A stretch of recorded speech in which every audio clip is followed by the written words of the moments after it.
ధనుర్మాసం వచ్చింది అంటే మనందరికీ తెలుసు గోదాదేవి విశిష్టత, పురాణం వింటూ ఉంటారు, చూస్తూ ఉంటారు, చేస్తూ ఉంటారు, రకరకాలుగా ఉంటూ ఉంటాయి. కాకపోతే అసలు ఏమిటి? దాని వెనకాల ఉన్నటువంటి కథ ఏమిటి? ఎందుకు దానికి అంతటి ప్రాధాన్యత? దానికి సంబంధించిన పూర్తి విషయం ఈ వీడియోలో తెలుసుకుంటారు. వీడియో లెంతీగా ఉన్నా ఎక్కడ స్కిప్ చేయకండి. విషయం బోధపడదు. ప్రతిదాని వెనకాల నేను అదే చెప్తూ ఉన్నాను. ఎందుకు అంటే మనం ఒక విషయం గురించి మాట్లాడేటప్పుడు, తెలుసుకునేటప్పుడు ఎక్కడైనా చాలులే ఇక అనేది మనం ఆపేస్తాం అనుకోండి. ఆ విషయం అక్కడితోనే ఆగిపోతుంది. పూర్తి విషయం మనకి తెలీదు. గోదాదేవి యొక్క విశిష్టత, వ్రత విశిష్టత ఈ విషయాలన్నీ మాట్లాడే ప్రయత్నం చేద్దాం. నాతో పాటు ఉన్నారు విశాలాక్షమ్మ గారు. అమ్మ నమస్తే. నమస్తే అమ్మ. గోదాదేవి ధనుర్మాసంలో చాలా మంది మాట్లాడుతూ ఉంటారు. అసలు ఎందుకు గోదాదేవికి అంతటి ప్రాధాన్యత ఈ మాసంలో ముఖ్యంగా కారణం ఏంటి చెప్పండి? ఈ మాసంలో చేసేటటువంటి వ్రతాలు ఏమిటి దానికి సంబంధించి? గోదా వ్రతం, గోదాదేవి వ్రతాన్ని గురించి కదా. అసలు ముందు మనం గోదాదేవినే ఆండాళ్ తల్లి పాద పద్మాలకి నమస్కరించుకుని ప్రారంభించుకోవాలమ్మా. ఆ తల్లి తాను తరించి మనందరినీ తరింపజేసే మార్గాన్ని చూపించింది. స్వయం తీర్త్వా పరాన్ స్థారయతే అన్నది ఆ మాత నిరూపించి మనకి ఆదర్శప్రాయంగా, మన స్త్రీలందరికీ, సర్వ మానవులందరికీ కూడా ఆదర్శప్రాయంగా నిలిచిన తల్లి. శ్రీవిల్లు పుత్తూరు అనే ఒక గ్రామం ఉందమ్మా.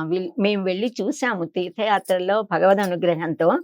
ఆ ఊరిలో ఒకప్పుడు పెరియాళ్వార్గా ప్రసిద్ధి చెందిన శ్రీ విష్ణు చిత్తుడు, ఆయన పేరే చెప్తోంది శ్రీ విష్ణు చిత్తుడు. ఆయన చిత్తము, మనసు ఎప్పుడు విష్ణుమూర్తి అందే ఉంటుంది, ఇటు అటు వెళ్ళదన్నమాట. అంత పరమ భక్తుడు, మహాభక్తుడు ఉండేవాడు. ఆ విష్ణు చిత్తుడికి ఎప్పుడూ విష్ణువు మీద ధ్యాస, విష్ణు సేవ, ఆ విష్ణు ఆలయంలో సేవ చేయడం, 24 గంటలు కూడా అవిచ్ఛిన్నంగా మనస్సు, బుద్ధి, దేహము త్రికరణ శుద్ధిగా విష్ణు సేవ చేసేవాడు. ఆయన మందిరంలో, వటపత్ర సాయి మందిరంలో ఆయన తులసి వనం ఉంది ఆయనకి. ఆ తులసి వనంలో నుంచి తులసి ఆ మాతలని ప్రార్థించి మనం ఏ వృక్షం నుంచి పువ్వు తీసుకున్నా, పండు తీసుకున్నా, విశేషంగా మారేడు వృక్షాన్ని, తులసి మాతని, తులసి దళాలు తీయాలన్నా, మారేడు దళాలు తీయాలన్నా ఆ వృక్ష దేవతలకి నమస్కరించి అమ్మా స్వామి అని పూజ కోసం తీసుకుంటున్నాము, అనుగ్రహించండి అని ప్రార్థించి తీయాలి. అలా ఆయన ప్రతిరోజు ప్రార్థన చేస్తూ దైవనామ సంకీర్తనతో తులసి మొక్కలను, పూల మొక్కలను పెంచుతూ తులసి మాలలు తయారు చేసేవాడు. తులసి దళాలని చక్కగా తీసుకొచ్చి వాటిని కడిగి శుభ్రం చేసి భక్తితో విష్ణునామ జపం చేస్తూ మాలలు కూర్చి ఆ మాలని తీసుకెళ్లి ఆలయంలో ఇస్తే ఆ ప్రధాన పూజారి దాన్ని ఆ వటపత్ర సాయి అయిన వేణుగోపాల స్వామి లేదా రంగనాథ స్వామి, శ్రీరంగనాథుడు అని అంటాము, అలా ఆ విష్ణుమూర్తికి ఆ మాలలు అలంకరిస్తూ ఉండేవాడు. అలా చాలా కాలం ఆయన భక్తిగా అలా కాలం గడిచిపోతూ ఉంటే ఒక రోజు ఆయన ఇలాగే తులసి వనంలోకి, బృందావనం అంటాము, తులసి మొక్కలు పూర్తిగా ఉన్న ఆ వనాన్ని, బృందావనంలో ఒక తులసి మొక్క, కొత్త తులసి మొక్కని ఒక చోట నుంచి తీసి, అదొక ప్రత్యేకమైన తులసి మొక్కల్లో ఎన్నో వెరైటీలు ఉన్నాయి. మనకు తెలిసింది లక్ష్మీ తులసి, కృష్ణ తులసి, ఇలా కొన్నే, కానీ చాలా ఉన్నాయంటారు. ఒక అపురూపమైనది ఒక చోట నుంచి ఒక భక్తుడు తెచ్చి ఇస్తాడనమాట. దానిని నాటాలని నేల తవ్వుతూ ఉంటే మనకి జనక రాజర్షి పొలం దున్నుతూ ఉంటే సీతామాత దొరికినట్టుగా ఒక అందమైన, ఒక పద్మంలో అందమైన ముద్దులు మూటగట్టే పసి పాప దొరికింది ఈయనకి. ఆ పాపను చూస్తాడు ఇలా నేల తవ్వి. అంటే అక్కడ జనక మహారాజు యజ్ఞం చేయడానికి దున్నుతూ ఉంటే పెట్టే దొరికి అందులో నుంచి పాప దొరికింది. ఇక్కడ అలా కాదు, ఈయన తవ్వి ఆ మొక్క నాటుదాము, తులసి మొక్క అని చూసేటప్పటికి ఆశ్చర్యంగా ఆయనకి అక్కడ ఒక పద్మము, అది ఎంత ఆశ్చర్యకరమో, అందులో పసిపాప. ఆ పాపని తీసుకుని ఆయన మొక్క నాటి ఈ పాపని ఇంటికి తీసుకొచ్చి ఆ పాపకు కోదై అని పేరు పెట్టి ప్రేమగా పెంచుకుంటున్నారు. సో దొరికిన పాప ఈ అమ్మాయి. కోదై అంటే పూలమాల అని అర్థం. పూమాల, పువ్వులాగా సుకుమారంగా అందంగా ఉంది. పూల తోటలో, అది తులసి వనము, పూలవనం, తులసి మొక్కలు, పూలు పెంచి పూలమాలలు, తులసి మాలలు అల్లేవారు ఆయన కనుక ఆ పూలమాలిక అని అర్థం. ఆ పాపని ప్రేమగా పెంచుతుంటే ఆ అమ్మాయి కూడా చిన్నప్పటి నుంచి ఈ విష్ణు భక్తితో తన తండ్రి చేస్తున్న ఆ విష్ణు పూజ సేవలు గమనిస్తూ ఆ అమ్మాయి కూడా పూలని మాల కట్టడం, తులసి దళాలని మాలలు కట్టడం, ఆ మాలలు తండ్రికి ఇవ్వడం చేస్తూ అలా పెరిగి పెద్దదైంది. చిన్నప్పటి నుంచి కృష్ణ లీలలు విని ఆ మధురమైన, అసలు కృష్ణ అంటేనే ఆకర్షణ, కర్ష అంటే ఆకర్షించడం. ఆ కృష్ణుడి పేరు చెప్తే ఈ విశ్వంలో ఆకర్షించబడని ఒక్క జీవి ఉండదు, ఒక్క ప్రాణి, ఒక్క మనిషి ఉండరు. కృష్ణుడు రాముడు అంటే చాలు రమించిపోతాం మనం అందరం కూడా. ఈవిడ కూడా బాల్యం నుంచి కృష్ణ లీలలు వింటూ, కృష్ణుడి కథలు, ఆ విష్ణువు మీద మనస్సు లగ్నం చేసుకుని, ఈయనే నా భర్త, నీవే తల్లివి తండ్రివి, నీవే నా తోడు నీడ, నీవే సఖుడవు, నీవే గురుడవు దైవము, నీవే నా పతి గతి నిజముగా కృష్ణ అని అంటాం కదా. అలా సర్వము కృష్ణుడే అనే భావనతో ఈ పాప పెరిగి పెద్దదవుతోంది. అయితే ఈవిడ ఆలోచిస్తుంది, ఎలా నేను ఈ విష్ణుమూర్తిని పొందగలుగుతాను. ఎవరైనా ఇంతకు ముందు ఏదైనా వ్రతం చేసి శ్రీమన్నారాయణుడిని వశపరుచుకోగలిగారా, భర్తగా పొందగలిగారా? నాకెవరైనా అలాంటి వాళ్ళు ఉంటే నేను కూడా ఆ వ్రతం చేస్తే నన్ను కూడా విష్ణుమూర్తి పెళ్లి చేసుకుంటాడు కదా, నేను ఆయన భార్యనే అవ్వాలి, ఆయనే నా భర్త అని నిర్ణయం చేసుకుంది. తనక ఆవిడ అన్ని చదివింది కదా, భాగవతంలో కాత్యాయని వ్రతం చేసిన గోపికల గురించి ఈవిడ తెలుసుకుని, ఆ గోపికలు తనకి గురువులు, వారే తనకి ఆదర్శము అని తాను కూడా కాత్యాయని వ్రతం చెయ్యాలి. వాళ్ళు కాత్యాయని వ్రతం చేశారు, కృష్ణుని భర్తగా పొందారు. గోపికలందరూ కూడా భాగవతంలో ఉంది కనుక అది ప్రమాణం. కనుక దాన్ని తీసుకుని నేను కూడా ధనుర్మాసంలో ఆ కృష్ణ పరమాత్మని గోపికలు ఎలా సేవించారో అలా సేవిస్తే నన్ను కూడా ఆయన పరిణయం ఆడతాడు అని నిర్ణయించుకుని, శ్రీరంగనాథుడు నా భర్త అని ఆవిడ స్థిరపరుచుకుందిట. శ్రీరంగనాథుణ్ణి సేవ చేయాలి. అయితే ఆవిడ ఎంత ఉదాత్తమైన ఆ భావన అంటే, తానొక్కటి తరిస్తే ఎలా అందరినీ తరింపజేయాలి. ఇప్పటిదాకా తనతో పాటు ఆడుతూ పాడుతూ ఉన్న తన చెలికత్తెలు ఉన్నారు కదా, నెచ్చెలులు, నేను ఆయన్ని పెళ్లి చేసుకుంటా, కానీ వాళ్ళు కూడా ఆయన అనుగ్రహాన్ని పొందాలి కదా అనుకుందిట. అనుకుని రోజు వాళ్ళందరినీ, స్నేహితురాళ్ళందరినీ కూడా వెళ్ళి నిద్రలేపి అందరూ కలిసి సూర్యోదయానికి ముందు స్నానం చేయడం, నదీ స్నానం, తర్వాత కృష్ణుడి అలంకారాలు, ఆవిడ పాసురాలు లిఖించింది. ఆ పాసురాలలో ఒక్కొక్క పాసురము ఒక్కో దివ్య ప్రబంధం అని చెప్తారు. 12 మంది ఆళ్వారులు ఉన్నారు కదా, వాళ్ళలో ఈవిడ ఒక్కరే స్త్రీమూర్తి. గోదాదేవి 12 ఆళ్వారుల్లో ఒకరు ఈవిడ. ఆవిడ దివ్య ప్రబంధం రచించింది. ఈ పాసురాలు ధనుర్మాసం 30 రోజులు, ఒక్కొక్క రోజు ఒక్కొక్క పాసురంతో స్వంతంగా ఆమె రాసి విష్ణుమూర్తిని పూజించింది. అది ఎంత గొప్పదనమో. ఆ పాసురాలలో శ్రీ విష్ణుమూర్తి యొక్క లీలలు, ఆయన నామ రూప లీల వైభవాలు, ఆయన ఆభరణాలు అన్నింటినీ వర్ణించారు రకరకాలుగా. సో ఈవిడ అందరినీ లేపడం, ఒక్కొక్కళ్ళని అందరూ కలిసాక వెళ్ళి స్నానం చేయడం, ముగ్గులు పెట్టడం, ఆ గొబ్బెమ్మల్ని పెట్టడం, ఆవాహన చేయడం, పూజ, ఇదంతా పద్ధతి. కాత్యాయని అమ్మవారిని ఆవాహన చేసి, కాత్యాయని మాత అంటే సాక్షాత్తు పార్వతీదేవి, కాత్యాయని వ్రతాన్ని చేశారు వీళ్ళు కూడా. అయితే వీళ్ళు చేసిన కాత్యాయని వ్రతంలో గోపికలు వీరికి గురువులు, గోపికల ఆదర్శం. ఆ గొబ్బెమ్మలు పెట్టి గోపికలుగా ఆవాహన చేసి మధ్యలో కాత్యాయని మాతగా కాత్యాయని దేవిని ఆవాహన చేసి అక్కడ విష్ణుమూర్తిని ఆవాహన చేసేది ఈవిడ. శ్రీ మహావిష్ణువుని తన భర్తని ఆవిడ విగ్రహంలో పూజించింది, గోమయంలో పూజించింది, జలాలలో పూజించింది, పూలల్లో పుష్పవనంలో, ఆ తులసి వనంలో, బృందావనంలో సర్వత్రా విష్ణుమూర్తినే ఆవిడ పూజించేదన్నమాట. సో ప్రతి ఒక్కళ్ళని నిద్ర లేపుతూ మాయా అనే ఆ ఆవరణ తొలగిపోవాలి, అప్పుడే జ్ఞానం అనేది కలుగుతుంది. అంధకారము, చీకటి అనేది పోవాలి, అప్పుడే వెలుగొస్తుంది. ఇలాంటి అర్థాలున్న అనేక పాసురాలని ఆవిడ భక్తిని, జ్ఞానాన్ని, వైరాగ్యాన్ని, తనలో ఉన్న భక్తి జ్ఞాన వైరాగ్యాలన్నిటినీ పోతపోసినట్టుగా పాసురాలలో నింపి ఈవిడ ఒక్కొక్క పాసురము, దాన్ని పాసురాలు అంటారు, ఒక్కొక్క పాసురం ఒక దివ్య కావ్యము అని భక్తులు ప్రశంసించారు. అంత మహిమోపేతమైనవి. వాటిలో శ్రీకృష్ణ పరమాత్మ యొక్క దివ్య సౌందర్యాన్ని, ఆయన మూర్తిభవించిన పరమ అందగాడు కదా. అసలు సౌందర్యం అంటే ఏమిటి అని అంటేట, ఆ క్షణే క్షణే ఎన్నవతా ముప్పైతి తదేవ రూపం రమణీయతాయ అని అంటారు. నవనవోన్మేషశాలిని అని అంటారు. ప్రతి క్షణము కొత్త అందాలు సంతరించుకుంటూ ఏది ఉంటుందో, ఎన్ని గంటలు ఎంతసేపు, ఎన్ని గంటలు, ఎన్ని రోజులు, ఎన్ని యుగాలు చూసినా చూస్తూనే ఉండాలి, చూస్తూనే ఉండాలని ఎవరిని చూస్తే అనిపిస్తుందో వారిది సౌందర్యంట. ఆ సౌందర్యము ఉన్నది ఈ సృష్టిలో కేవలము శివుడు, పరమేశ్వరుడు, శుద్ధ స్ఫటిక మణినిపుడు, ఆయన సుందరేశ్వరుడు, సుందరత్వానికే ఈశ్వరుడు. రెండవది విష్ణుమూర్తి, శ్రీకృష్ణుడు, అలాగే శ్రీరాముడు, శ్రీరామచంద్రుడు, వీళ్ళదే సౌందర్యం.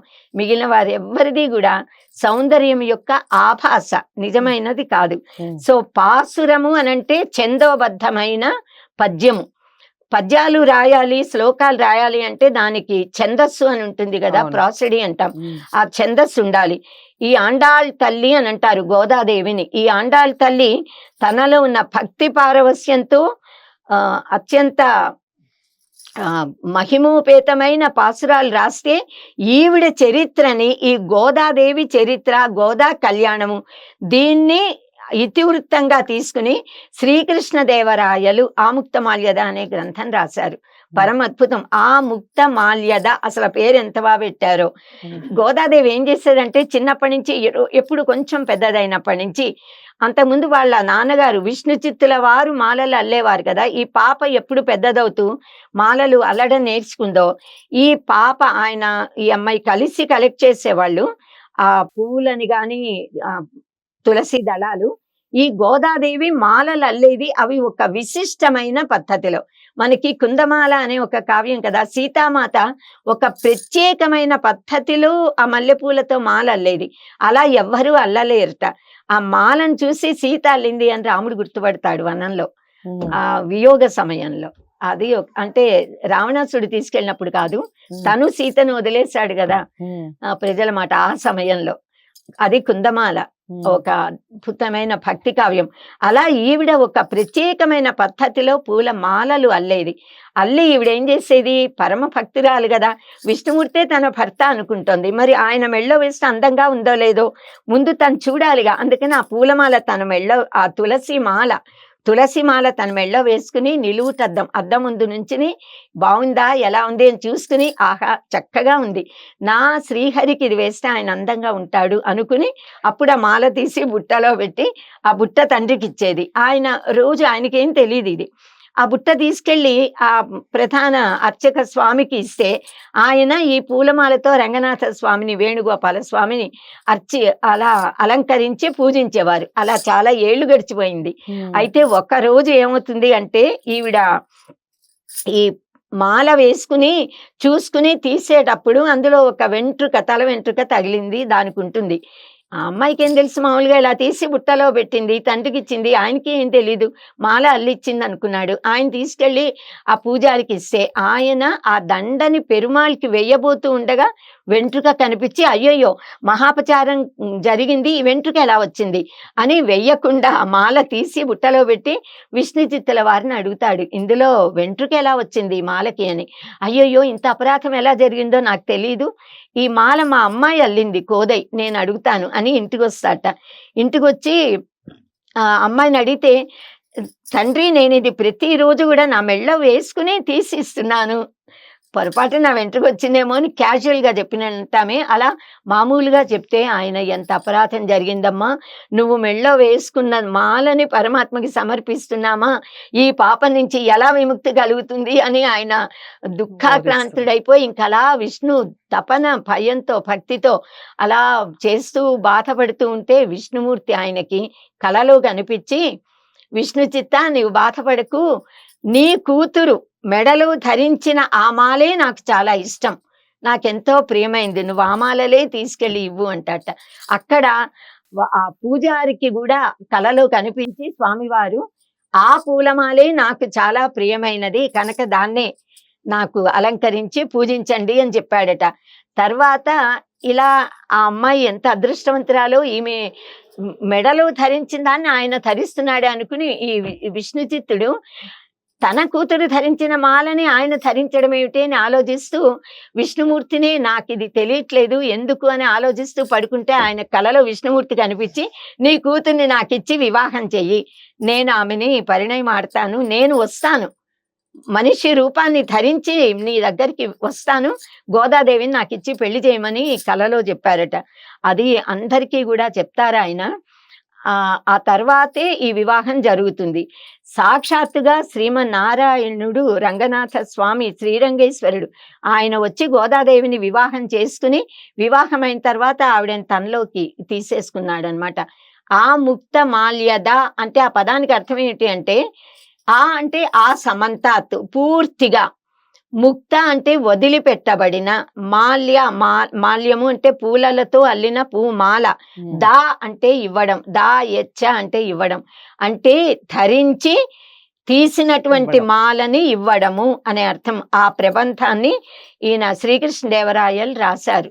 అందులో ఆయన చెప్తారు, వర్షార్థమష్టో ప్రయతేత మాసాన్ నిశార్థమర్థం దివసం యతేత వార్ధక్య హేతోర్ వయసా నవేన పరత్ర హేతోర్ ఇహ జన్మనాచ.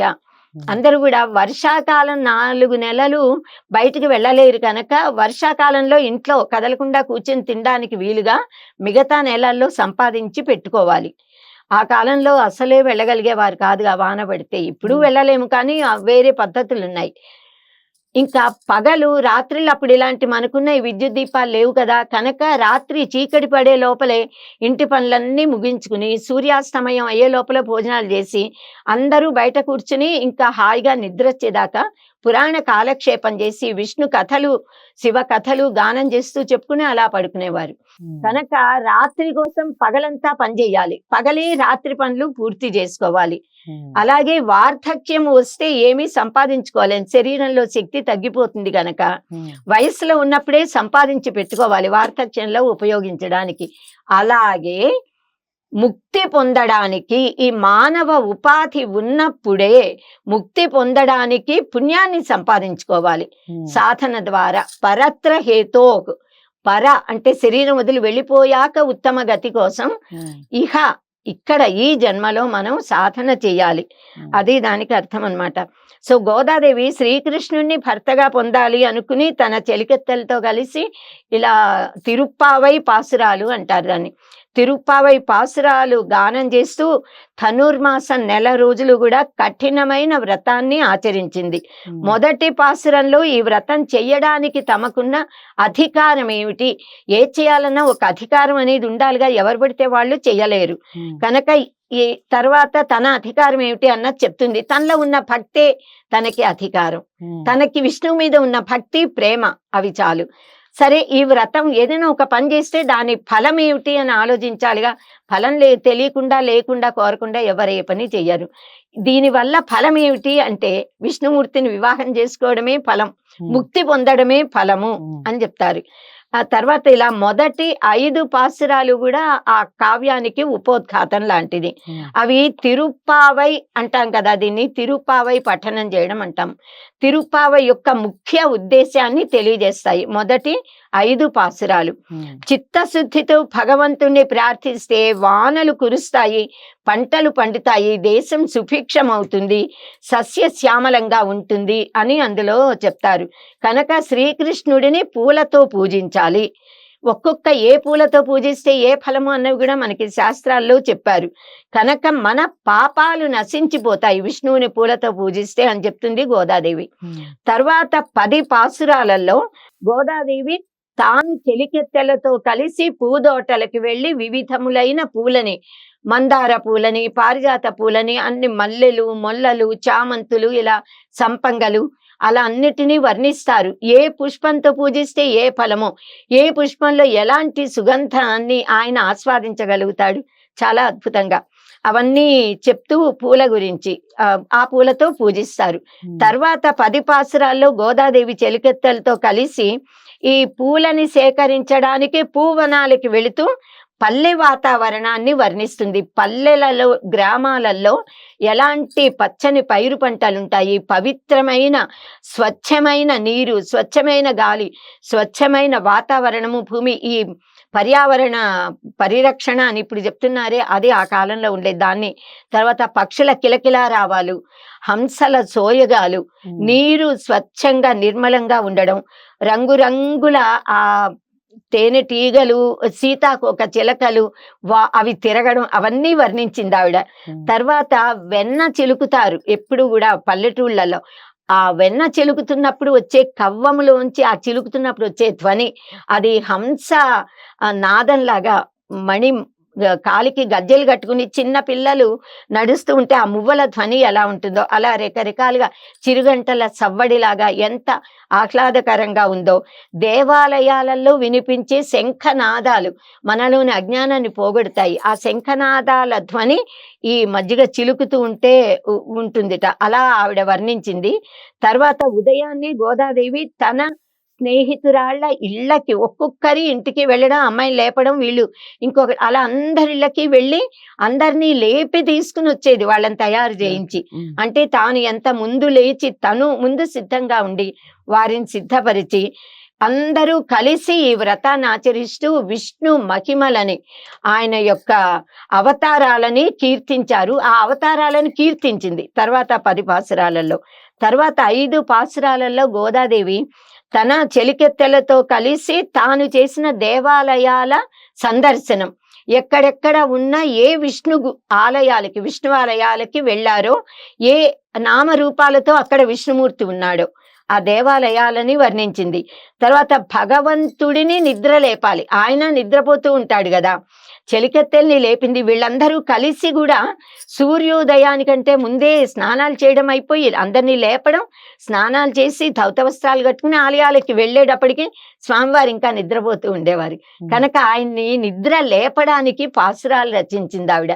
వీళ్ళందరూ భక్తిగా భగవంతుణ్ణి నిద్ర లేపడానికి ఆండాళ్ తల్లి సుప్రభాత గీతికలు ఆలాపిస్తుంది. తర్వాత గోదాదేవి ఆమె చెలికత్తెలు అందరూ కలిసి దేవాలయ పరిరక్షకులు ఉంటారుగా, అమ్మ గర్భగుడిలోకి వెళ్ళకూడదు, ఇక్కడే ఉండండి అంటారు. వాళ్ళందరికీ నచ్చజెప్పి గర్భగుడి లోపలికి వెళ్ళి సాక్షాత్తు కృష్ణ విగ్రహం ఆయనని సేవించాలి, పూలమాలలేసి గంధము చందనాలతో. ఆమె ఆ శ్రీకృష్ణుని తల్లిదండ్రులు ఉంటారు కదా, వాళ్ళని ప్రార్థించాలి, నీ కొడుకు మా మాట వినేలా చేయి తల్లి, మమ్మల్ని అనుగ్రహించేలా అని. ఎందుకంటే అమ్మ నాన్న చెప్తేనే పిల్లలు వింటారు కనుక ముందు విష్ణుమూర్తిని లక్ష్మీదేవిని వాళ్ళని ప్రార్థించేవాళ్ళట వెళ్ళి, తల్లిదండ్రులు అన్నమాట. అలాగే బలరాముడు శ్రీకృష్ణుడు నిద్రపోతున్నారట పొద్దున్నే. కొన్ని పాసురాలలో బలరాముణ్ణి నిద్ర లేపడం, ఎందుకంటే అన్నగారు ఉంటేనే కృష్ణుడు ఏ పనైనా చేస్తాడు, ఇద్దరు కలిసి రామలక్ష్మణులలాగా శ్రీకృష్ణ బలరాములు. బలరాముణ్ణి శ్రీకృష్ణుణ్ణి నిద్ర లేపడం పాసురాలలో. తర్వాత నీలాదేవి అని పరమ విష్ణు భక్తురాలు ఆవిడ. ఈవిడనే మనకి తిరుమల వెంకటేశ్వర స్వామికి ఆ బల్లం గుణపంతో కొట్టినప్పుడు ఆయన కథ మనకి తెలిసిందే కదా, దెబ్బ తగిలితే నీలాదేవి తన వెంట్రుకలని ఆయనకి ఆ దెబ్బ తగిలిన చోట కప్పిందిట. అందుకనే అందరూ కూడా తమ తల నీలాలు వెంకటేశ్వర స్వామికి సమర్పిస్తూ ఉంటారట, అది కనిపించకుండా జుట్టులా పెట్టడానికి. ఆ నీలాదేవిని దర్శించి ఆవిడని పూజిస్తారు, ఆవిడని స్తోత్రిస్తారు. ఎందుకు అంటే భగవంతుడు తనని పూజించిన దానికంటే తన భక్తులని పూజించినా సేవించినా ఎక్కువ ప్రీతి చెందుతాడు. అందుకని నీలాదేవిని ప్రార్థించి అమ్మ కృష్ణుని కాస్త లేపు తల్లి, మా మొర వినమని చెప్పమ్మా అని ప్రార్థించారట. ఇంకా చిట్ట చివరి 9 పాసురాలలో భగవంతుడి యొక్క విభూతిని, విభూతిర్భూతిర్ ఐశ్వర్యం అంటాగా, ఆ పరమేశ్వర ఐశ్వర్య శక్తిని కీర్తించారు. పరమాత్మ కృష్ణుడు విష్ణుమూర్తి గనక అనుగ్రహిస్తే ఏమి ఇవ్వగలడు అన్న ఆ మహిమలని కొనియాడింది ఆవిడ. ఎవరైతే వీటన్నిటినీ కూడా ఈ మొత్తం పాసురాలని 30 పాసురాలని గానం చేస్తారో, భక్తితో స్మరిస్తారో, పఠిస్తారో వాళ్ళకి భగవత్ కృప తప్పకుండా కలుగుతుంది. కనుక ఈ పాసురాలలో శ్రవణము, మననము, ధ్యానము, నిధిధ్యాసన, ఈ ధ్యాన దశలు ఎలా నెమ్మది నెమ్మదిగా మన జీవుడు పైకి పైకి వెళ్ళగలుగుతాడు అన్న దాన్ని ఆమె వర్ణించింది. మానవులందరూ తాము చేసే సర్వ కర్మలని ఆ శ్రీకృష్ణుడికి విష్ణుమూర్తికి సమర్పించేయాలి, అంతే తప్ప తాము చేస్తున్నామనే భావంతో చెయ్యకూడదు అని మన ఇంద్రియాలను అంతర్ముఖం చేస్తే మన హృదయంలో దహరాకాశంలో మన హృదయంలోనే ఉన్న ఆ విష్ణుమూర్తి దర్శనమిస్తాడు అని చెప్తుంది చివరి పాసురాలలో. అలా ఆవిడ నిశ్చలమైన స్థితిలో కూర్చుని తన హృదయంలోనే విష్ణుమూర్తిని దర్శించింది. అప్పుడు ఆయన ప్రత్యక్షమై ఎదటికి వచ్చాడు. లోపల ఉన్న ఆ ధ్రువుడికి వచ్చినట్టుగా ధ్రువుడు కూడా వాయువుని స్తంభింపజేసి మనస్సుని ఆ విష్ణుమూర్తి మీద కేంద్రీకరించి లోపల ఉన్న విష్ణువుని స్మరిస్తూ ఊపిరి బిగబట్టేస్తాడు. దాంతో ప్రపంచం అంతా అల్లలాడిపోతుంది గాలి లేక. ఈయనొక్కడు గాలి పీల్చక వాయువుని స్తంభింపజేస్తే విశ్వము మొత్తం వాయువు స్తంభించిపోయిందిట. ఎందుకంటే ఈయన విశ్వంతో అనుసంధానించుకున్నాడు తనని తాను. అలా ఎవరు చేసుకున్నా అది జరుగుతుంది. మన చైతన్యం విశ్వ చైతన్యంతో అనుసంధానించబడాలి. అప్పుడు విష్ణుమూర్తి లోపలున్న విష్ణువు బయటికి రాగానే లోపల విష్ణువు కనిపించట్లా. అప్పుడు కళ్ళు తెరిచాడు ధ్రువుడు. తెరిస్తే ఎదురుగా విష్ణుమూర్తి ఉన్నాడు. అలా ఈవిడ కూడా కృష్ణుణ్ణి హృదయంలో ధ్యానిస్తే అప్పుడు ఆయన బయటికి వచ్చి దర్శనమిచ్చి నిన్ను వివాహం చేసుకుంటానని చెప్పాడు. శివుడు పార్వతీమాతకి చెప్పినట్లుగా అప్పుడు ఈ వివాహం జరుగుతుంది. విష్ణుచిత్తుడు తులసి దళాలతో మాలలు అల్లి బుట్టలో పెట్టి అవి తీసుకెళ్లి ఇచ్చేవాడు కదా. ఈవిడ అలా పూలమాలలు సమర్పించేది కదా. అలా ఎప్పుడు వెంట్రుక వచ్చిన తర్వాత కూడా ఎప్పుడైతే విష్ణుమూర్తి వారందరికీ కలలో కనిపించి చెప్పాడో అప్పటి నుంచి ఆ అర్చక స్వాములు కూడా ఈవిడ సాక్షాత్తు లక్ష్మీ స్వరూపిణి అయి ఉంటుంది. లేకపోతే విష్ణుమూర్తి ఎందుకు ఆమె తలలో ధరించిన వాటిని ధరిస్తాడు, వివాహం చేసుకుంటానని చెప్పాడు కదా ఈయనకి తండ్రికి.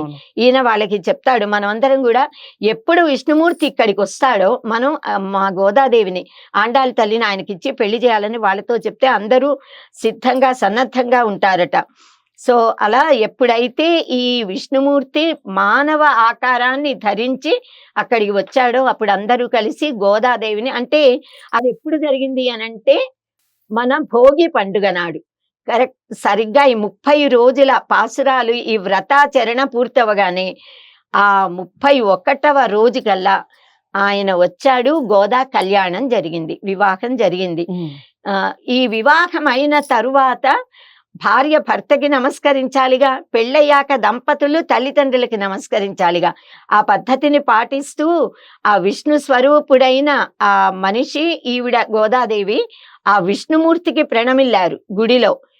తరువాత తండ్రి దగ్గరికి వస్తుంటేనే ఆయనకి తెలుసు వీళ్ళు సాక్షాత్తు పరమేశ్వరుడు. నమస్కారం పెట్టనీయకుండానే కూతురు గనక ఆశీర్వదిస్తూ నమస్కరిస్తే భార్య భర్తకి నమస్కరించాలని గోదాదేవి విష్ణుమూర్తి పాదాల మీద ఇలా చేతులు పెట్టి నమస్కరించగానే ఆవిడని ఇలా తీసుకుని లోపలికి పెట్టేసుకున్నట్ట ఐక్యమైపోయింది. ఇంకా ఆవిడ రూపం కూడా కనిపించకుండా ఇంకా ఈయన వచ్చిన విష్ణుమూర్తి అంటే మనిషిలా వచ్చిన నరుడు ఆ విష్ణు శ్రీరంగనాథుడిలో ఐక్యమైపోవడం కళ్ళారా అక్కడున్న భక్తులందరూ చూసి తరించారని చెప్తారు. సో ఇలా భావ తాదాత్మ్యం చెంది దేహ తాదాత్మ్యాన్ని కూడా పొందగలిగిన అదృష్టవంతురాలు ఈవిడ. అన్యథా శరణం నాస్తి త్వమేవ శరణం మమ అని మనం ఎవరము ఏ నామరూపాలతో ఉన్న పరమాత్మని ప్రార్థించినా పూజించినా అది తప్పకుండా సిద్ధిస్తుంది. ఈ సంఘటన మొత్తాన్ని మనం ఆధ్యాత్మికంగా కనుక విశ్లేషించినట్లయితే ధనురాశిలో సూర్యుడు ప్రవేశించినప్పుడు అన్నాం కదా. ధనుస్సు అంటేనే ఓంకారము. ఉపనిషత్తుల్లో చాలా చోట్ల చెప్పారు ఓంకారం ధనువు అని. ధనుస్సు ఓంకారము గమ్యము లక్ష్యము అలా కూడా చెప్తారు. మనస్సుని మన బుద్ధిని ధనుస్సులా చేసి ఆ చిత్తశుద్ధితో ఓంకారం అనే పరమాత్మ మీదికి బాణాన్ని పంపించాలి. అదే లక్ష్యం గమ్యం ఒక ఉపనిషత్తులో. ఇంకొక చోట్ల ధనుస్సే ఓంకారము. ఈ ఓంకారము అనే ధనుస్సుతో అంటే ఓంకార జపంతో జీవాత్మ పరమాత్మలో లీనమవ్వాలి అన్నది. ఇలా రకరకాలైన మంత్రాలు ఉపనిషత్తుల్లో ఓంకారాన్ని బోధిస్తాయి. ధనుస్సు అంటే ప్రణవ నాదము. ఇలా లాగితే వచ్చే వింటి నారిని సంధించినప్పుడు వచ్చే నాదము కూడా కదా. కనుక యోగ పరంగా మన కనుబొమ్మల మధ్యలో ఉన్న ఈ భాగాన్ని ఇలా ఉంటుంది కదా, ఇది ధనుస్సు కింద కను బొమ్మలు. దాన్ని ధనుస్సు అని ఈ మధ్య భాగం ఇక్కడ బాణం పెట్టాలి. ఇలా బాణం పెట్టి సంధిస్తామన్నమాట.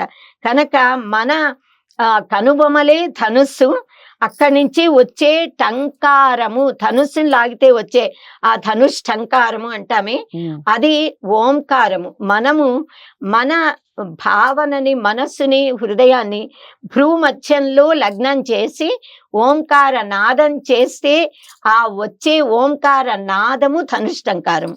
ఈ ధనుష్టంకారము విష్ణువుని నిద్ర లేపుతుంది, ఆయన మనని తనలో కలుపుకునేలా చేస్తుంది. ఇది తిరుప్పావై పఠనము యొక్క, ఈ వ్రతాచరణ యొక్క ఫలము. ఇదే మార్గళి వ్రతము, ఇదే ధనుర్మాస వ్రతము.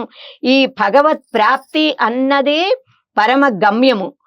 ప్రతి మానవుడికి కూడా ఎవరు భక్తితో చేస్తారో వారికి ఇది సిద్ధిస్తుంది అని వారు మనకి అభయమిచ్చారు. ఆషాఢ శుద్ధ ఏకాదశి నాడు పరమాత్మ యోగ నిద్రకు వెళ్ళిపోతాడు కదా విష్ణుమూర్తి. తర్వాత మళ్ళీ కార్తీక శుద్ధ ఏకాదశి నాడు చాతుర్మాస్య వ్రత దీక్షలు యతీశ్వరులు, గృహస్థులు కూడా ఆచరిస్తారు ఆ 4 నెలలు కూడా. మళ్ళీ కార్తీక శుద్ధ ఏకాదశి నాడు నిద్ర లేస్తాడు ఆయన విష్ణుమూర్తి యోగ నిద్ర నుంచి. అప్పుడు సకల దేవతలతో కూడా కలిసి బృందావనానికి వెళ్తాడు. అత్యంత పవిత్రమైనది బృందావనాన్ని మనం భూలోక వైకుంఠంగా చెప్తాము. అక్కడ వైకుంఠ ఏకాదశి నాడు ఉత్తర ద్వార దర్శనం ఇస్తాడు మనందరికీ. ఆ సమయంలో ఉత్తర ద్వారం ద్వారా దర్శించిన వారిని తనలోనికి తీసుకుంటాడు, ముక్తినిస్తాడు. కనుక ఇలా స్వామిని దర్శిస్తే లౌకికంగా సుఖం కావాలన్న వాళ్ళు సుఖాలు పొందుతారు, ముక్తి కావాలన్న వాళ్ళు ముక్తి పొందగలుగుతారు. సర్వ మానవాళికి కూడా అత్యంత పవిత్రమైంది ఈ ధనుర్మాసము, మార్గశిర మాసము, ధనుర్మాసము. మనము తెలిసి గాని తెలియక గాని చేసిన ఏ కర్మల పాపాల దోషాలు అయినా కూడా ధనుర్మాస వ్రతం చేస్తే పూర్తిగా పటాపంచలు అయిపోతాయిట. అగ్ని చేత, అగ్ని సోకిన దూది పత్తి ఎలా అయితే కాలి గరికి గాని ఎండుగడ్డి ఎలా అయితే భస్మీపట్లం అయిపోతుందో అలా కాలిపోతాయట మన పాపాలన్నీ. ఎలా అయితే వేయించిన ధాన్యం మళ్ళీ మొలకెత్తదో అలా మనం చేసిన ఇంతకు ముందున్న సంచిత కర్మల ఫలం కూడా మొత్తం దగ్ధమయ్యి ముక్తి పొందగలుగుతాం. ఎందుకంటే సంచిత కర్మల ఫలం ఉంటే మళ్ళీ జన్మ రావాల్సిందే. సంచితము, ప్రారబ్ధము, అనారబ్ధము 3 దగ్ధమైతేనే ముక్తి. కనుక పరమాత్మ అలా అనుగ్రహిస్తాడు. మహాపాతక శైలానం వజ్రోయం ధనురుత్తమం అన్నారు. ఈ ధనుహు అన్నదే ధనుర్మాసము. ఈ ధనుర్మాస వ్రతాన్ని ఆచరిస్తే ఇందాక చెప్పుకున్న ఆ ధనుస్సుని ఎక్కుబెట్టి లక్ష్యాన్ని పొందడమే. కనుక ధనుర్మాస వ్రతము అనేది మహాపాపములు అనే పర్వతాలని ముక్కలు ముక్కలు తూర్ణం చేసేస్తే వజ్రాయుధం లాంటిదిట.